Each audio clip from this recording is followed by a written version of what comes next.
Hello everyone, and a good day to all of you. I wanted to talk today about some recommendations I have when looking for foregrips, what type to get, where to place it on the rifle. This is going to change a little bit based on your own arm length, whether you have really long arms, really short arms, as well as the specific rifle that you're going to be putting it on, and the center of balance on it based on what you have on it. And this is also, I'm going to talk a little bit about just how you're gripping the rifle overall, because that does kind of play a part in what type of grip will probably work best for you. I've got a lot of grips here that I'll be talking about today: angled foregrips, vertical foregrips, and just what I prefer and why. So I wanted to go ahead and start on grip angle and lack thereof on these vertical foregrips. So this is the type that I do prefer, is either these stubby type of vertical foregrips as I have here, or just a full-on hand stop. Really depends on where I'm placing it on the rail.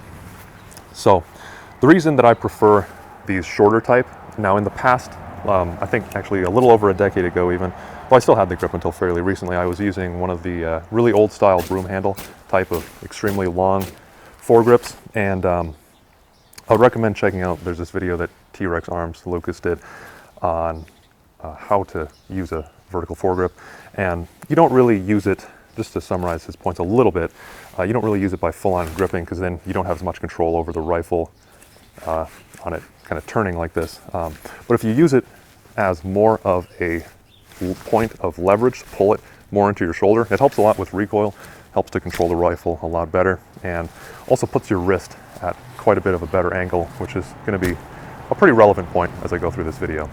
And then second, especially on rifles that rock and lock, most notably the AK or an FAL as well, you can't have a full foregrip out here unless you go really far out, because it's going to hit on the mag. Especially, now granted this is a AK-74 545, so the magazine curvature isn't as bad, but especially on your 7.62x39 AKs, it's going to be a major issue, even with something like this. When I start talking about the 7.62 AKs, I do prefer a hand stop, even over a short stubby vertical foregrip like this.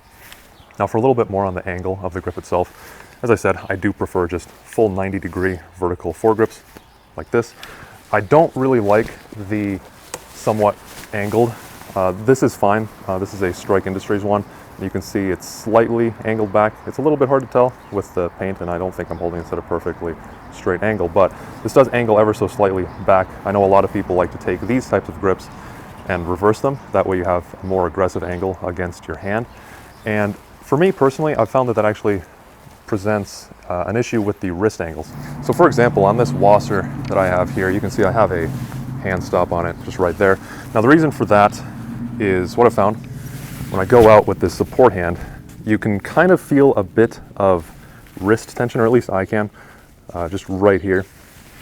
And if you have something to push against, even ever so slight like this, it just takes a little bit of that tension off of the wrist, slightly changes how your hand wraps around the handguard, and makes for a much more comfortable shooting stance.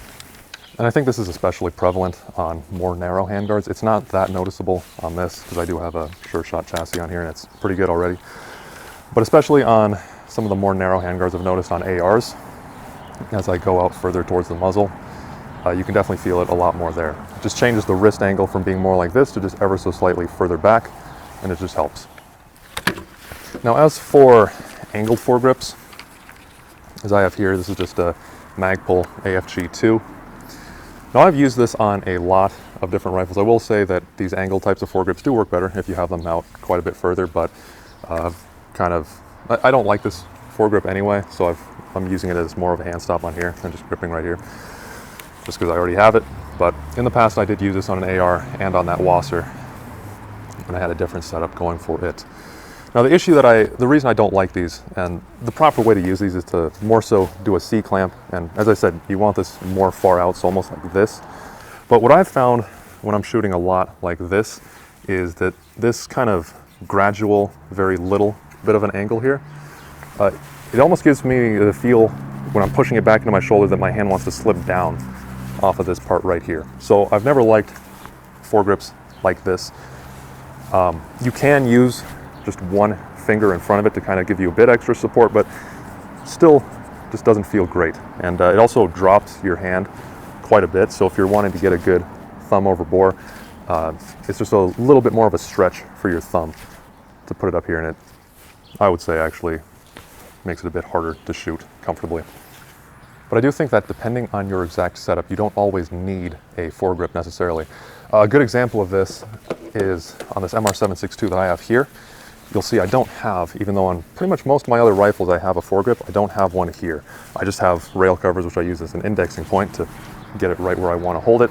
But aside from that, I don't use a foregrip. The reason for that, the overall height of this handguard is so much taller than a normal AR that it's just not necessary to use a foregrip, and it actually makes it a bit hard to get a full good grip on the rifle handguard itself if I do put a foregrip on here, or even a hand stop. So this is a good point for me to talk about grip placement and on whether you need a grip whatsoever. So the way I usually figure that out is take any rifle. I'll just use this one as a pretty good example since I don't already have a foregrip on here. So it's going to be determined on where your support arm ends up. And the way I like to find that, so the very first thing you'll want to do is make sure that you have a good length of pull set up first. I'm taking my jacket off here so you can see what I'm going to be talking about a bit better. So the way I like to figure out where my support hand needs to go on the handguard is I'm going to fully extend my arm out until my elbow locks. Now, I'm not going to be actually placing the foregrip or the index point, whatever it is, out that far, but this is a good starting point. I'm going to be, pulling my elbow in a bit so it's not fully locked. The reason I don't like to shoot with my elbow locked is, for one, it's overly fatiguing, but second, if you actually start moving and shooting and your elbow's locked, you'll see a lot more of your foot, like as you're putting your feet on the ground, you'll see a lot more of that movement translated to the sights themselves, and it'll be a lot more unstable. But locking the elbow all the way out, then I usually like to give, and this is going to be really dependent on your own arm length, but for me, I like to just give enough of a break, just a very little bit of an angle till I feel the tension go out of my elbow, most of the tension, and that's where I would put the foregrip, or in this case, that's where I just put the rail panels just to mark where I want to be most comfortably. So this gives you the advantage of still being pretty far out on the rifle. It minimizes the amount of wrist tension you would get if you're too far out, same with elbow tension if you're locking your elbow. And then just putting the foregrip, if I was to put a foregrip on here, it would just go like right here. And then I could just push my hand up against it and push it back into my shoulder. Now this would be a good point to talk about shorter barrels and shorter handguards, I guess really specifically. This is a pretty long handguard, and this actually, where I like to put my hand on some of the shorter rifles, this is actually beyond the end of the barrel. So what I like to do in those cases, that is usually when I start going to an actual stubby foregrip.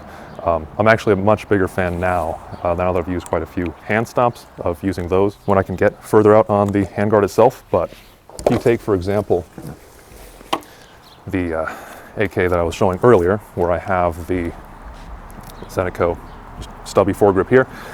The reason for that is because I have a pretty short handguard on here now. Since I am so far back, what happens is, let's just say I don't have the foregrip here for a sec, my hand would be at a much more awkward angle and would put a lot more tension on this lower part of the wrist right here.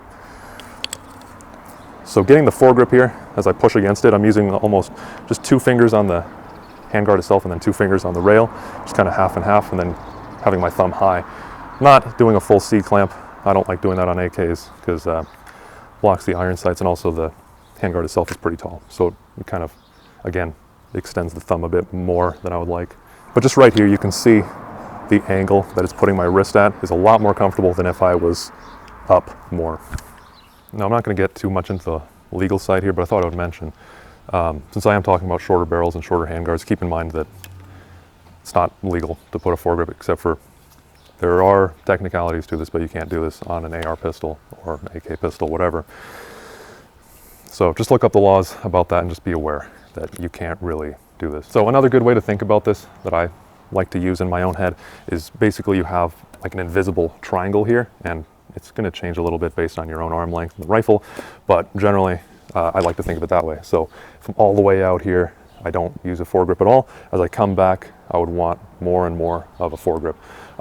Really, it's never that much of a foregrip that I would want. As I said, I do prefer the stubby vertical foregrip, so if I was all the way back here, that's what I would put just right there. That would be pretty comfortable. Slightly further out, maybe just even one M-lock slot, I would want a hand stop, and then out this far and beyond, it's fine for me at least to just grip directly on the handguard.